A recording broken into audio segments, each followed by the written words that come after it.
এই কথাটোত মই অতি আচৰিত হৈছোঁ। আজি আমি কথা পতাৰ ক্ষেত্ৰত বাৰে বাৰে এটা কথা তেওঁলোকে উল্লেখ কৰিছে, তেওঁলোকৰ কথা বতৰাৰ মাজত উল্লেখ হৈছে যে বুজাবুজি চুক্তি, তেওঁলোকৰ লগত কম্প্ৰমাইজ কৰা, ইয়াৰ কোনোবা এজন বিধায়ক পদত নিৰ্বাচন খেলা ৰাইজৰ দলৰ প্ৰাৰ্থীৰ কথাও ক'লে, মোৰ নামটো ঠিক পাহৰিলোঁ, যে তেওঁলোকে আহি কম্প্ৰমাইজৰ কাৰণে কৈছিলে।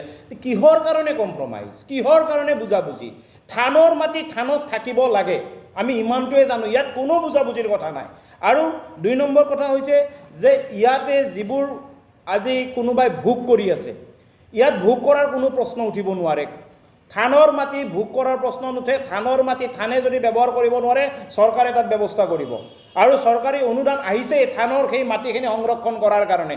ইয়াত কোনোবা পৰিচালনা সমিতি হওক, কোনোবা সত্ৰাধিকাৰে হ'লেও নিজৰ দায়িত্ব লৈ তাত বুজাবুজি কৰিবৰ কাৰণে বা কাৰোবাৰ লগত হেনভাৰ কৰিবৰ কাৰণে সত্ৰৰ মাটি কিনা বেচা নহয়, সত্ৰৰ মাটি কাৰো আধি দিয়া নহয়। এইটো একদম স্পষ্ট কথা, এইটো লেণ্ড ৰেভিনিউ ৰুলত আছে। গতিকে চৰকাৰী ভূমি, সত্ৰৰ আবণ্টিত ভূমি, সত্ৰৰ ভূমি, তাতে এই যিখিনি ভূমি আছে এইখিনি মহাপুৰুষ গুৰুজনাৰ নামত থকা ভূমি।